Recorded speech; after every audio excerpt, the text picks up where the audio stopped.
Greetings and salutations. Welcome back to another edition of the Keyboard Kimura podcast. It is Wednesday, August 24th. I am Spencer Kite, friendly neighborhood Spencer man, as always. Wanted to put some together today. One, to just make sure that we're continually putting out content here on the newsletter and the YouTube channel, but also to follow up on what I talked about on Monday. So if you haven't gone and listened to that episode, one, please do. Two, the gist of it is this. Coming out of the Leon Edwards fight with Kamaru Usman last Saturday at UFC 278, one of my takeaways, one of the things that the outcome of that fight, or just the intrigue of that fight, said to me, spoke to me, made true to me, was that the UFC needs to just make the fights that make sense, right? Leon Edwards earned that opportunity. He did enough to merit that opportunity 3 years ago when he beat Rafael dos Anjos to push his winning streak to 8. He then had to wait for the majority of 2020 when opportunities fell through and the Hamza Chimaev thing didn't work out a couple times. Then he had the Bilal Muhammad fight, followed by the fight with Nathan Diaz to eventually get to this point. He had to watch as Gilbert Burns and as Jorge Masvidal and as Colby Covington worked in against Usman ahead of him, those last two getting their second opportunities before he got his first.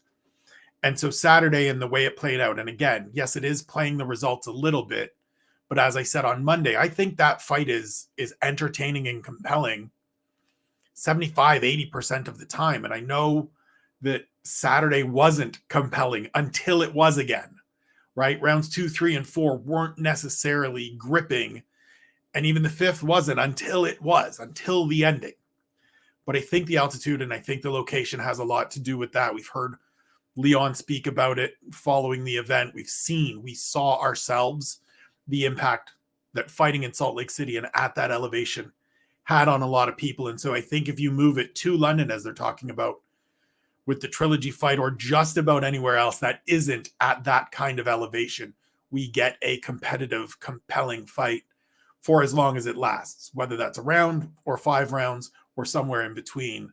I think those two men, because of the stylistic matchup of them and the way that they fit with each other in terms of the skills that they bring, are going to deliver a compelling fight 80%, 90% of the time that they're matched up.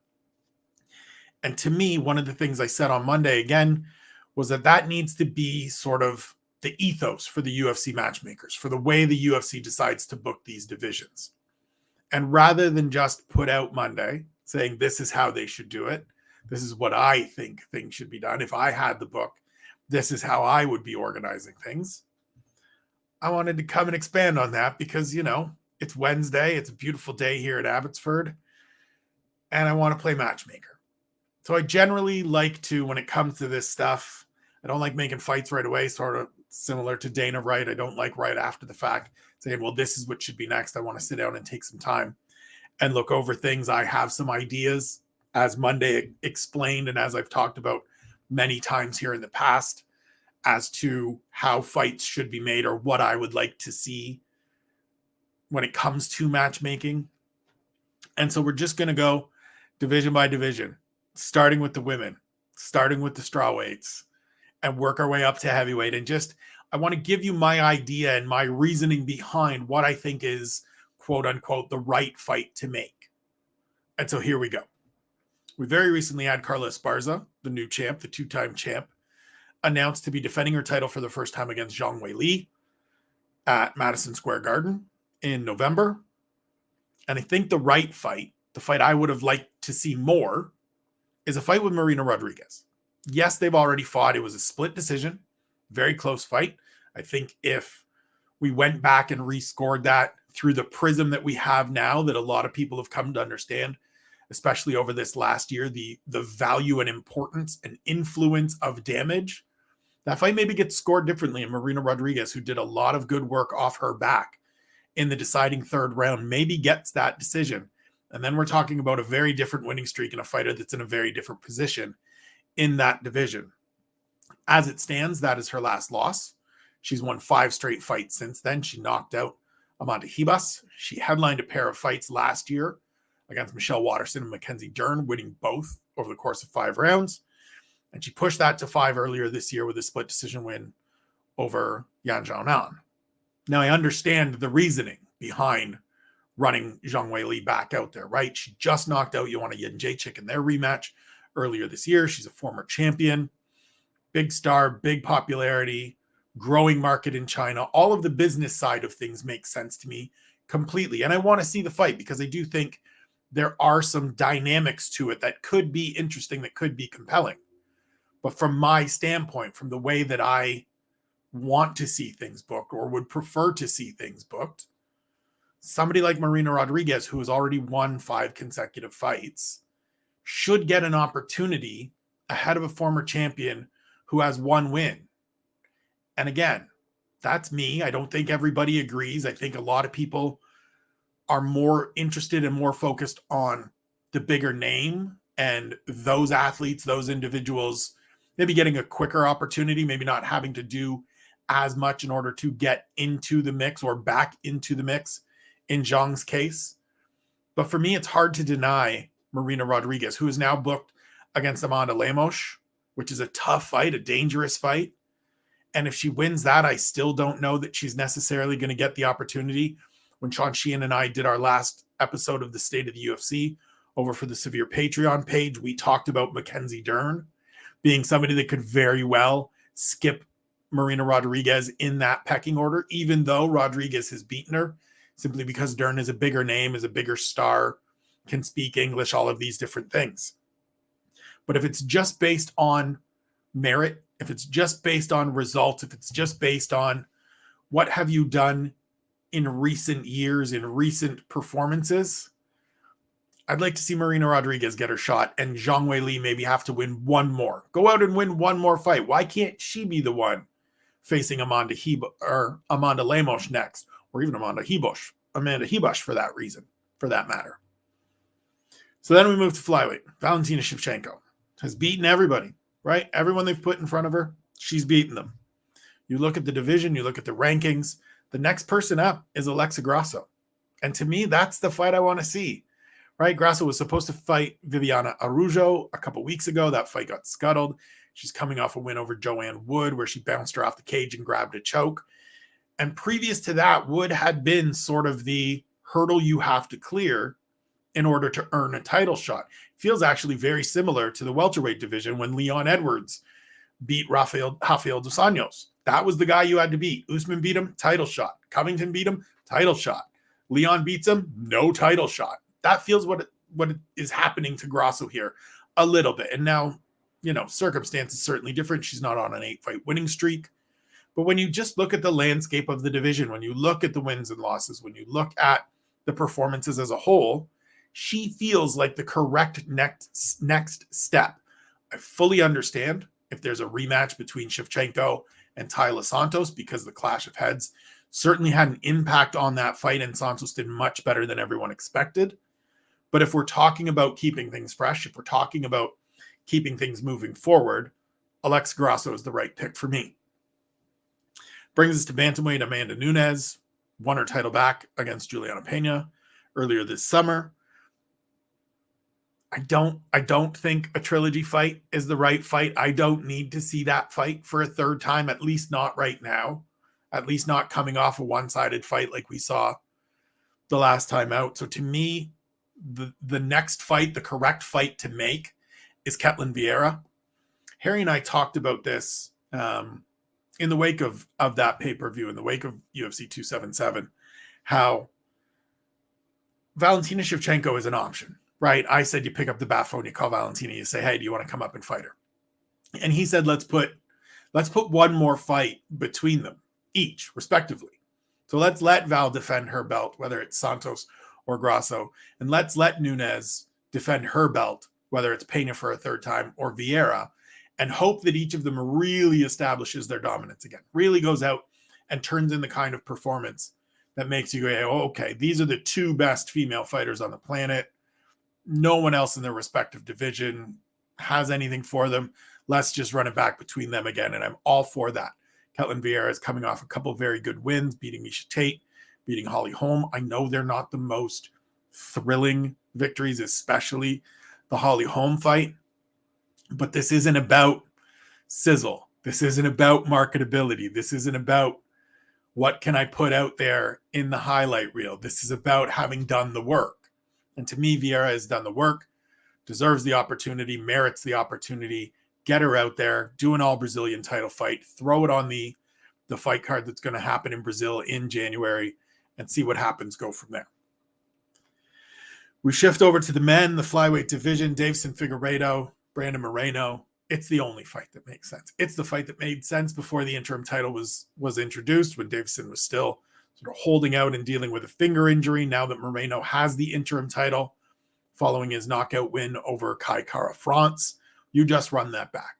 They're 1-1-1. It is the only fight that makes sense. And if Deiveson does decide to depart flyweight, then Brandon Moreno is just installed as the undisputed champion, and you have your pick of a few fights. There's a few different options there.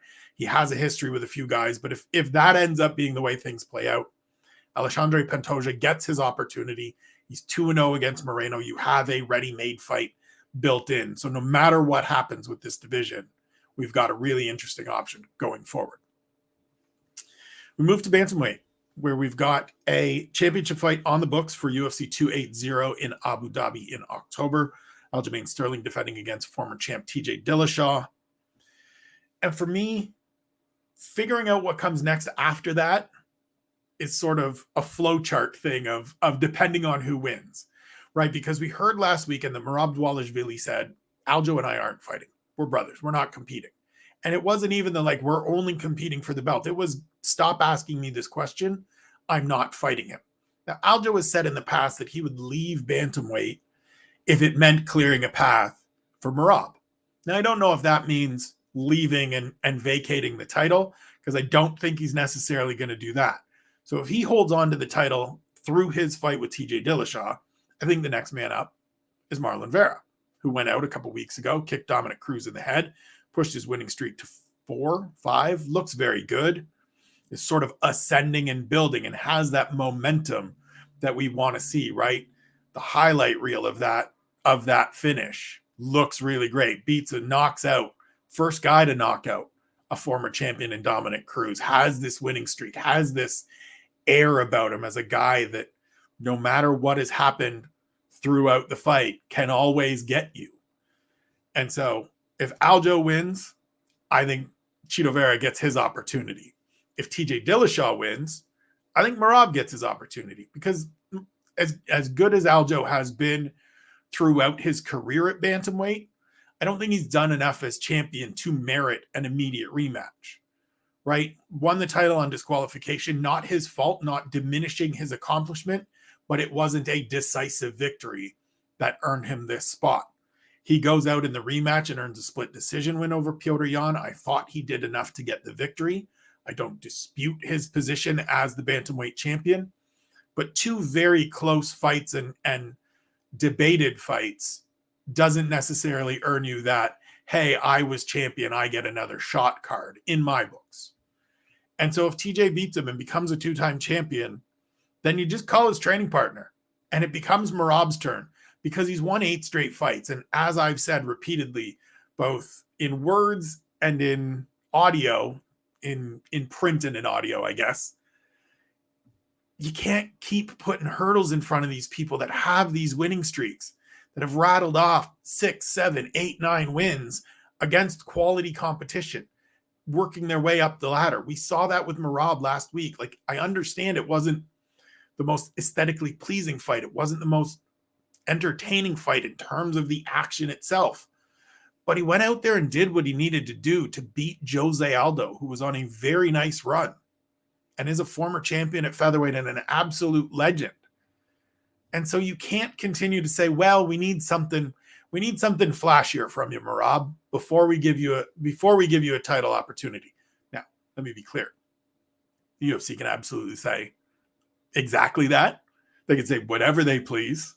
It is their company. They can do this however they want. But that isn't the exercise we're doing here. This exercise is if Spencer Kite is sitting in the big chair and gets to make these decisions and gets to book this division and all of these divisions. And so if it's me, I don't continue to put hurdles in front of Merab Dvalishvili.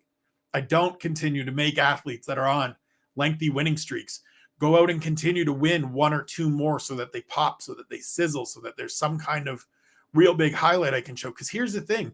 You can find highlights to sell Merab, right? You put up a picture of him with his hat on, celebrating the victory. Some fans are going to think, and rightfully so, it looks similar-ish to Khabib standing in the center of the cage with his white pahapka on. He's got a bunch of takedowns you can show. He's got some, you can show a clip of the round with Marlon Moraes, which was crazy at UFC 266 last September. There's bits and pieces you could work in here to make, you could cut together anything to make somebody look good, right? Merab's had enough fights in the UFC. He's won 8 straight fights. There's pieces you can put to build the machine into a guy that people go, oh yeah, this guy looks good. He deserves an opportunity, because he deserves an opportunity. He's won 8 straight fights. So if his training partner and close friend loses the title in October, it might be the best thing that could happen for his career. We shift to featherweight, and this is one that anybody that listens to the stuff I do or the stuff the boys do over at Severe MMA and on their Patreon, which you should definitely sign up for. It's like $7. Just do it. It's absolutely worth it. You will know where I'm going with this, and it's Alexander Volkanovski versus Arnold Allen. Arnold Allen is very much the poster boy right now for my whole you can't keep sticking hurdles in front of people movement. He went out last time in London in March and beat Dan Hooker in the first round. And we all, when we got together, when we were doing that stream, groaned that he called out Calvin Kattar. And it made sense. We all understood it, right? He's the next guy in front of him. He's the guy you got to get through. But he shouldn't have to get through anybody else because he's undefeated in the UFC and he's won 9 straight and he's won 11 straight overall. And he's 27 and he's interesting and he's an entertaining fighter with a well-rounded skill set and the kind of guy that I want to see in the cage with Alexander Volkanovski. That's not to say that I don't want to see Yair Rodriguez in the cage with Volk. I want to see Volk fight everybody. I don't want to see Volk move up to 55. There's plenty of talent there, and there's plenty of talent at 45 for you to still fight. Anybody that says he's cleaned out the division hasn't been paying attention to the division beyond the 4 or 5 names at the top of the division. I don't think getting a injury TKO victory over Brian Ortega at the end of a round where he is in top position and neither of you have really dominated in any way, shape, or form should be the thing that elevates you into a championship opportunity. Not when the fight before that was you getting your ass handed to you, as you say, as Yair himself said, against Max Holloway. I talked to him before that Ortega fight and tried to give him credit for some of the good moments of that fight with Max Holloway. And he was like, it wasn't close. He kicked my ass. And so if that's how you feel about your last kind of full fight, then to me, an injury TKO, and look, it's not on Yair to say, no, I haven't done enough. If the UFC says, hey, it's your turn, step up, take your turn. Absolutely. But again, if I'm in the chair, if I'm making the decisions, it's Arnold Allen because he's coming off a finish. He's got 9 straight victories. And the thing that worries me, and that we've talked a lot about over on Severe, is that he's going to end up getting put into this grinder that they have at featherweight, where it's either going to be Calvin Kattar next, or it's going to be Josh Emmett, or most likely it's going to be Max Holloway. And if the guy you have to get through in order to earn a championship fight is somebody that A, was already a champion and a very good champion at that, B, a guy that's lost 3 times to the current champion, C, a guy that no one else has beaten, what are we doing here? We're going to end up with no one that moves forward through Max. And so instead of continually running all of these emerging talents through this last little gauntlet of established guys, none of whom seem to be able to get through Max, yet alone Volk, why not just skip that part of the process? Why not just move away from that part of the process? And so I want to acknowledge Josh Emmett here, right? He went out, defeated Calvin Kattar by split decision last time out. He's won 4 straight, has looked good at times through that run. It's been stretched out over a few years because he's dealt with some injuries and some different issues. And he probably has a case. Just given the results, right? Just playing the results, just playing the wins and losses. He's got a case. He officially earned a victory out over Calvin Kattar. But again, this is me making the calls. I thought Calvin Kattar won that fight. I think you can make a case for Josh Emmett winning the first 3 rounds. But the way that fight was actually scored in reality, with Chris Lee giving Josh Emmett the 4th round, I can't get behind it. It's one of those instances where I say, okay, like, if this guy scored it right, it's a different result. And so you're not going forward. You're not moving up. You're actually going to be the guy, to me, that either faces Yair Rodriguez, as was talked about a little bit in the immediate aftermath of Yair's fight with Brian Ortega, or faces Max Holloway. Just do one more. You got to give me one more. And I know that contradicts a lot of what I just said and goes against a bit of what I said. But if we're just playing numbers, if we're just playing results, Arnold Allen's 9-fight winning streak is nearly twice as long as Josh Emmett's. He's got a better last performance, if you want to call it that, over a very talented competitor in Dan Hooker. Beat some good fighters before that as well. And so I think you just give him the shot and get Emmett one more. And then if he wins that, he's next in line, and you've got 2 fights set up. And in there, if it is Emmett and Yair, which I think makes a lot of sense as a fight, you get your number 1 contender. And one of them gets their opportunity by earning a victory over someone else that has earned some wins and has moved forward in this division. And then Arnold gets a shot. And we don't have to talk about Arnold not getting his shot anymore. Move to lightweight, where we have, same as Bantamweight, a championship fight on the horizon at UFC 280 in Abu Dhabi. Charles Oliveira, Islam Makhachev for the vacant title. This is absolutely the right fight to make. It pained me for all those months of uncertainty where we didn't know whether Charles Oliveira and Islam Makhachev were going to fight. It was the correct bout. It always has been. Islam's on a lengthy winning streak, finished a bunch of guys in his most recent fights. He's just looked dominant, right? And you can say what you want about, there have been a couple short notice fights in there. There've been a couple replacement opponents in there. He's handled business. That's all you can ask of him. You cannot penalize him for opponents falling out. It just happens, right? This is part of the world we live in. It's part of the sport. What he can do is go out on fight night and handle the task in front of him. And over these last few fights, he's absolutely handled it. Subs out Drew Dober, subs out Thiago Moises, subs out Dan Hooker, subs out Bobby Green. What more do you want him to do? 9 straight wins. Everybody got up in arms, and I bring it up all the time because there are parts of it that feel like we play favorites, right? Tony Ferguson goes a big, long winning streak and doesn't get an opportunity, and everybody laments the sad tale of Tony Ferguson. Now we have Islam, 9-fight winning streak. It's the same thing. If we're going to feel one way about Tony Ferguson, we need to feel that same way about Islam Makhachev, who has gone out and done the work, who has put in the time, who has put forward the results to get this opportunity. So I'm glad to see that he's getting it against Charles Oliveira. And so in booking it going forward, in booking after UFC 280, I think the winner of that fight faces the winner of Beneil Dariush and Mateusz Gamrot, if I'm in charge, if I'm making these decisions. Again, Sean and I talked about it, and he waxed poetic about it.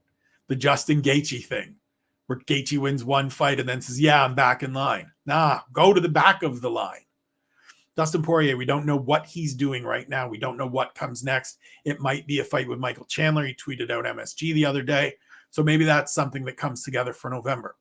Even if it is, it shouldn't be enough to put him back into the championship mix, given that he's already lost to Charles Oliveira. Now, you can make an argument that if it's Islam Makhachev, then it puts a formidable name in front of a new champion. Fine, sells tickets, great. But I'm not worried about those things. I'm not making my decisions based on what's best for business. I'm making my decisions based on who has earned those opportunities. And to me, you look at Dariush, you look at Gamrot, you look at what they've done over their last handful of fights. The winner of this one is the guy that deserves to go forward, that merits the chance to go forward so that we don't end up with the same thing we're seeing at featherweight, so that we don't end up with the same thing we saw at welterweight. You get these fighters that are on these lengthy runs of beating good competition, and then there's another tough hurdle put in front of them, while a more established name, a more popular name that hasn't done as much in recent years in terms of wins and losses gets hustled into a championship fight because they're a bigger draw, because they're a bigger name, because people are going to be more pumped to necessarily see them. I get it. Same as always. I get it. I understand it. In most of these situations, I understand the business side of it. I understand the popular opinion side of it. All of that stuff makes sense for me. I'm never going to be the person that says, I don't get it. But I choose to want, my desire is for something different. Because I believe, and I said this Monday, if you continually put out sort of the fights that make sense and the fighters that have earned it, those athletes will become stars. You will have moments like last Saturday where Leon Edwards becomes a bigger star in that biggest moment that a lot of people didn't really want to see him get. You're going to see that with Islam Makhachev if he beats Charles Oliveira. You're going to see that with Beneil Dariush or Matoish Gamrot if they get their opportunity down the road. These are ultra-talented fighters that the only reason they are not bigger names is because more people haven't been paying attention to them. They haven't had their time in the spotlight. They haven't had the media attention that some of these people like Dustin Poirier or Michael Chandler or Tony Ferguson or Conor McGregor have gotten over the last bunch of years. All of those fighters weren't big names at some point and worked their way into it. And so I just want to see us work more names into that mill, get more people out there so that some of these fights that are truly great fights, that are truly important fights, like the Gamrot fight with Arman Tsarukyan earlier this year, get the recognition they deserve and get more people on board. To me, this is a longevity play. Instead of a short term, this is a long-term kind of viewpoint when it comes to booking fights and figuring out how divisions should be lined up. Because I truly believe that if you showcase these athletes that are unheralded right now and a little bit unsung right now, there is going to be enough of this population that watches these fights and enjoys these fights and consumes these fights every weekend that goes, holy shit, I want to keep watching that guy. If you don't think people came away from that fight between Gamrot and Tsarukyan going, I want to see both of them next time out, you are kidding yourself. It was the best fight of the year so far. And people absolutely are now interested in Gamrot's next fight, in Tsarukyan's next fight. The same way they are about Edwards Usman 3, which if you said going into Saturday, look, Leon Edwards is going to win and we're going to do a trilogy fight, people would be like, oh, again? Today, people are like, cannot wait. Give it to me. And so rather than constantly running these established names that aren't doing a ton to work their way back into position into these championship fights, as we're doing with Zhang Weili at Strawweight, give the opportunity to the next person in line and let that established name, let that former champion, let that big star get 2 or 3 wins before they get hustled back into the mix. Brings us to welterweight. Sorry, itchy nose. Brings us to welterweight, the obvious fight. We already touched on it. We already talked about it a little bit. Leon Edwards, Kamaru Usman, part 3. Going to take place somewhere in the UK. I know Dana talked about it again on Tuesday following the Contender Series. Said they spent the day working on trying to find out where they could have it. Ian mentioned on Sunday that there is a stadium in Wales. Somebody actually brought it up on Tuesday night and said, look, there's a place in Cardiff that has, I think it's 70 or 90,000. It's covered. Could be a big show. I think the UFC will try to do somewhere in England proper as opposed to in the United Kingdom. Just because logistically it's probably a little bit easier. It's a bigger center, even though travel and getting there would be relatively easy if you can do it in Manchester or Birmingham or Liverpool or London or anything like that. I think that's a little bit easier than doing it in Cardiff, Wales. But it's the fight to make. It's the only one that's on the table. It's the only one that makes sense. We knew that going in. Leon Edwards knew that going in. And so that is the fight we will get next.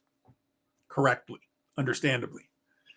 Shifts us to middleweight, where Israel Adesanya is going to defend his title against Michel Pereira.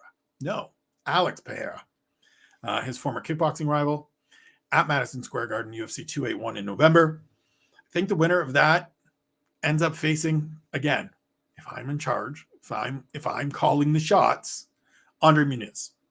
I know the last performance wasn't special. Kind of just hung out on Uriah Hall's back.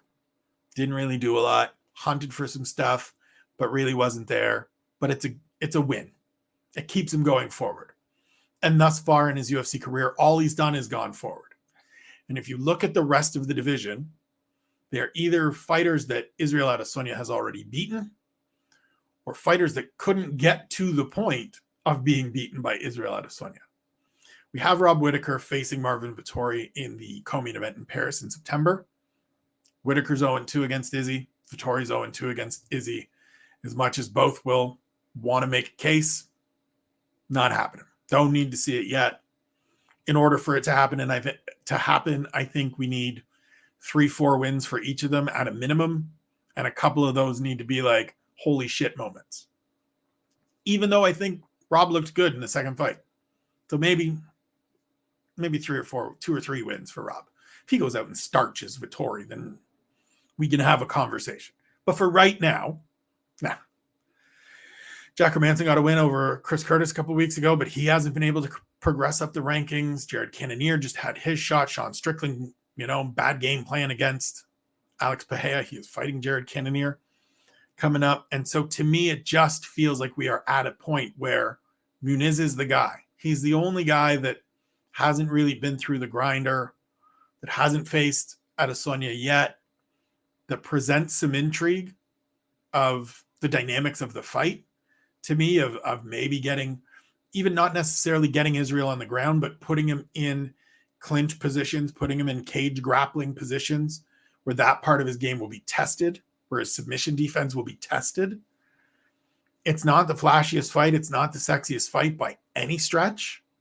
But again, it's about booking, to me, the fights that make sense to keep things moving forward. Because a fight like this gives you 6 months. If Izzy fights twice a year, fights every 6 months, this buys you 6, 7, 8 months to sort the rest of things out, to figure out who's next, to get Jack Hermanson matched up with somebody, to see what happens between Nasruddin Imavov and Joaquin Buckley and which one of them moves forward in the rankings coming out of Paris, to figure out a next step for Whittaker and Vettori and Paulo Costa, who just won, and all these different names that are kind of jumbled up together in the middleweight division, where I feel like it's Izzy, a step down to Rob Whittaker, a step down to like Vettori, and probably just Vettori, honestly, and then like a big step down to everybody else.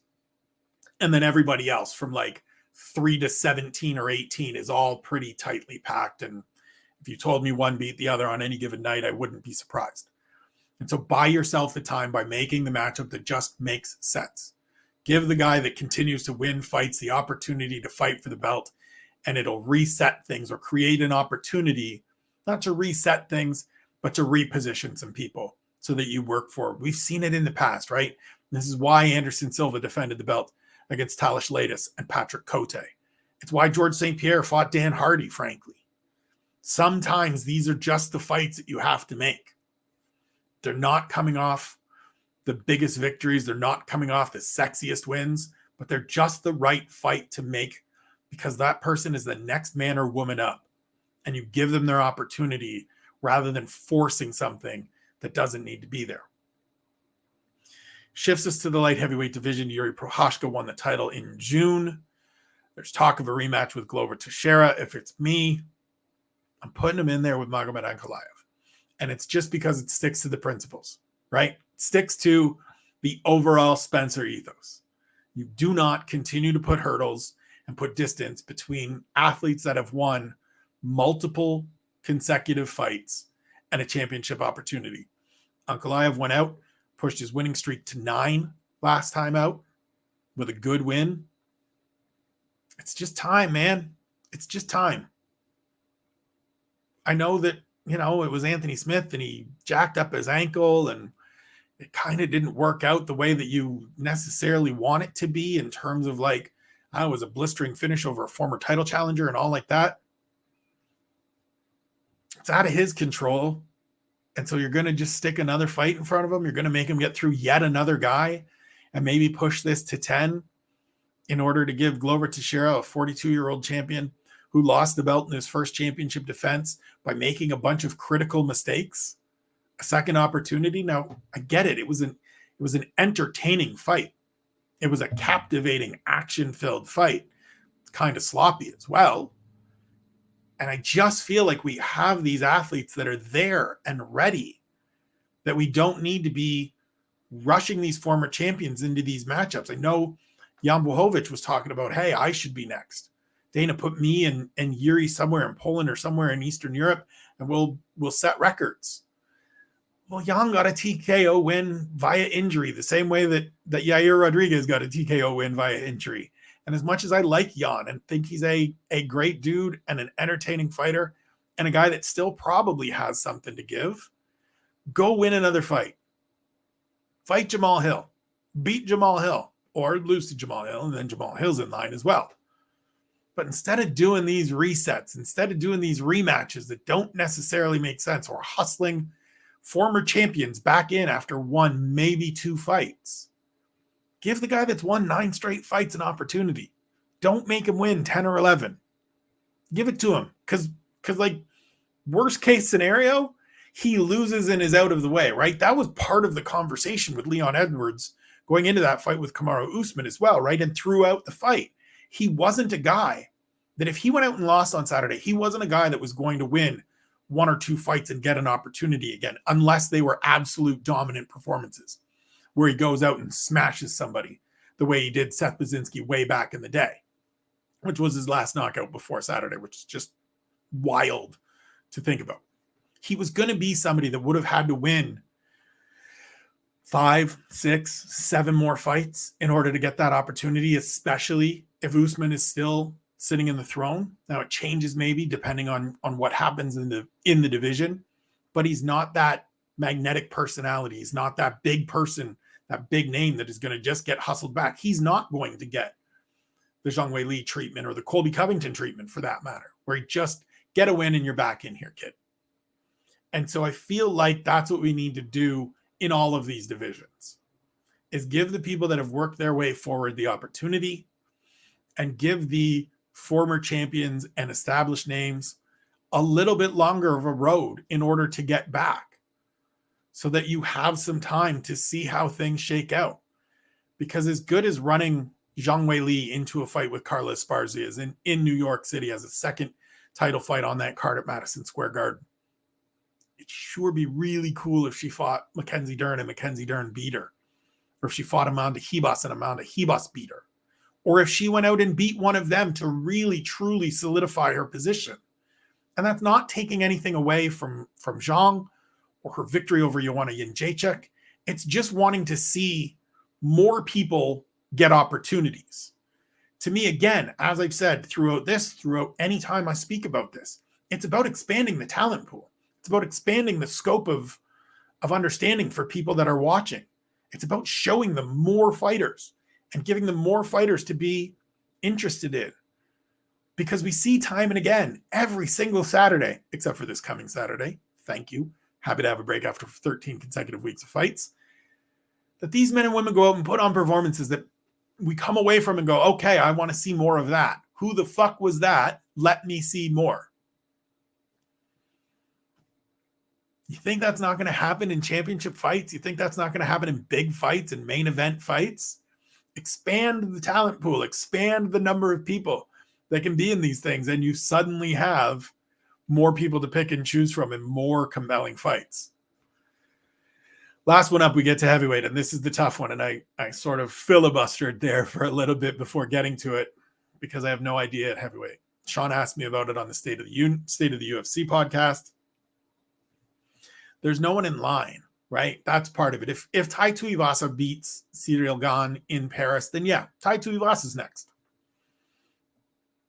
This is just the way it is. Because the other options are Stipe Miocic, who hasn't fought since losing to Francis Ngannou and got stopped in the second round in his second fight with Francis Ngannou, or John Jones, who hasn't fought since beating Dominic Reyes 3 years ago. They both make sense. I can sit here, and if this was a debate, I can make the argument for each fighter. Right? Stipe had to go through a trilogy with DC when he didn't think it felt merited. Gave him that third fight, beat him. So now he's just saying, look, I just want the same thing. What was good for the goose needs to be good for the gander. Let's go. John Jones just throws the legacy on the table. Right? Just throws the light heavyweight titles, all those championship fights, the record, the standing, all of everything, and says, I'm a heavyweight now. What are we doing? Both make sense. Personally, I'd like to see them fight each other for the opportunity to fight for the UFC heavyweight title and see someone else fight Francis Ngannou whenever he comes back. As I said, Tai Tuivasa, if he beats Ciryl Gane in Paris. I don't think there's any need to run back the Ciryl Gane Francis Ngannou fight right away if Gane is victorious at home in Paris. And that is the dilemma, right? There's no one else next. Because Curtis Blaydes is sort of the next man on the totem pole. He's already lost to Ngannou twice. The last win over Tom Aspinall, again, TKO by injury. So a little bit of a tough sell. Sergey Pavlovich is coming off the win over Derek Lewis, but probably not quite enough. I think it's his third straight win in the UFC, so not quite enough. Sorry, his fourth straight win in the UFC, so not necessarily quite enough to get there. And so heavyweight's the one spot where I think you just do whichever of those big fights you can put together, that's the one we'll do. And we'll use that time. Again, this is the important part. Use that time in the aftermath, in the sort of surrounding that fight, to get one or two contenders built up, to make fights where no matter who emerges victorious, we've got something fresh to deal with. Because that should always be what we're aiming for when booking fights, what the UFC is aiming for when booking fights. Does this result give me something to work with going forward? And so for me, it's about booking the fights that make sense. It's about giving opportunities to the men and women that have put in the work, put forth the victories, put forth the results to garner those opportunities, rather than just picking the biggest names and giving them their shots and putting another hurdle in front of the Marina Rodriguez's or the Arnold Allens or the Magomed Ankalaevs of the world. That's it for the podcast. Thank you for listening. Appreciate all the support. Thank you for subscribing to the newsletter. Thank you for subscribing to the YouTube channel. Really appreciate if you follow both. Love all the comments. Love all the interaction. Means the world to me that you guys are, you men and women, all of you folks are appreciating this stuff. I enjoy putting it out. Harry is on vacation, and I told him I was going to do this, and I got a big exclamation of excitement that I was doing it.